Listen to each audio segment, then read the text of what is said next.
try to answer all the different types of questions. Even for Alex Mendez and myself, while we're watching these games happen, I mean, I'm trying to digest every single bit of information that's on the screen. I'm trying to even speculate as much as possible.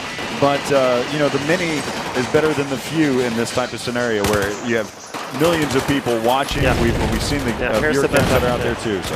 Yeah. No, I think it's, you know, Battlefield has always been a game with great depth, so it's really hard for people to grasp it in the first couple of minutes. You can see the core, you understand the world, you understand what it's supposed to do, and then you can explore that world and find, you know, depth in almost every area of the game. You know, if you're a pilot, you can find depth. If you like to play as a recon, there's infinite depth. There's so many things to do for each and individual class and individual focus area for the players. And I think that's one of the biggest strengths with Battlefield, that you can actually honestly use your personality to conquer the battlefield. And I think that's amazing. I think one of the other beautiful aspects is the squad side of things too. Whenever you sit there, I've watched numerous types of games. I've been at the casual level, at a very high competitive level, watching a bunch of different games. And the communication, both casual and competitive, are above and beyond any other games that I've watched. I mean, the fact that it's so educated and saying exactly where they're watching, what they're doing, how much ammo they have, the support behind each other is just great. The fact that you'll see variations in classes, you'll see a recon support, even have an engineer and assault all coming together and working together to get one type of goal. And that's just one of the beautiful things. Right here you can see some pop shots downrange here by Alpha 5. Yeah, I think the cool thing is that people want to work together. You know, they see the benefit of working together. They get a lot of what happened? I think he finally killed him off there as he came in. So people find it very natural to work together, and you can see that actually deepens the game for everyone on the map. It's not only a game about you, it's a game about you and your team winning together, and that creates a very, very holistic feeling where you want your team to win rather than you want to just, you know, shoot people personally. Right.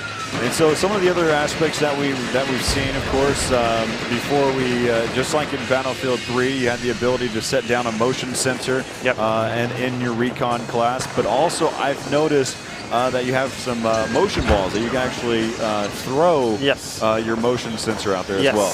So that's part of the mobility focus that we've had. I think they've done a great job with all of those features where you feel more mobile. You can, you know, throw things like med packs, motion sensors, etc., which empowers the players to get more intel about the enemies and the surrounding world. But also then having the ability for the commander to, you know, scan the whole area for a certain amount of time gives the whole team a benefit of this. And I think the cool thing here is that it works on a small and a big scale together. So it's not different games; it's actually the same game, and everyone is playing together. I think it's one of the great things too. Is that we're talking about multi-tier levels. I'm on the base tier, so for instance, here on Siege of Shanghai, I may be in the residential area, but I can toss up a small medic pack up to the second floor to my teammates when they need it most. They may be under gunfire from two different individuals. While I'm having to rush or back around to be able to get on the flank, I can at least give them some type of small med pack to be able to help them out through that process. And I think it's interesting to see when you give people the ability to help each other, they will actually start doing that. And I think that's a very, very powerful theme where people actually want to help. That's not something you see in every shooter today. Is there any other last little things that you want to kind of note that we really haven't dived down deep into? I think we've touched upon some really, really cool things. That's a nice shot. No, but it's interesting to see, you know, that the game at its core works really well, and I'm loving the fact that people, when they watch the live stream, that they pick up on all the nuances that we changed with the game. Things that you might not be able to sell the first time you see the game, but when you see it running live like this, you actually see all the small things that we changed as well.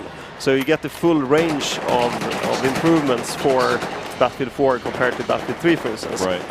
Because to us that's very important, that you don't only have these big things that you could argue it's like, oh, I don't care about those things.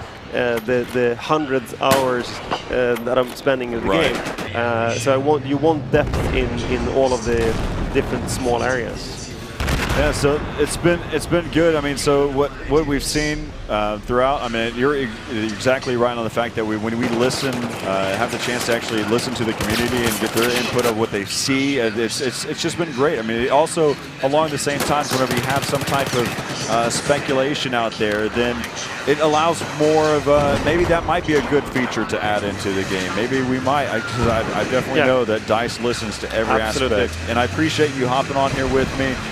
We'll allow you to kind of relax for a moment in between all of your interviews that you've had so far. A pleasure having you on here, Patrick. Thank you very much. We'll get Thanks again. Alex back on here in just a moment. Again, we'll just continue to watch more gameplay. So stick around here watching the Battlefield 4 live stream.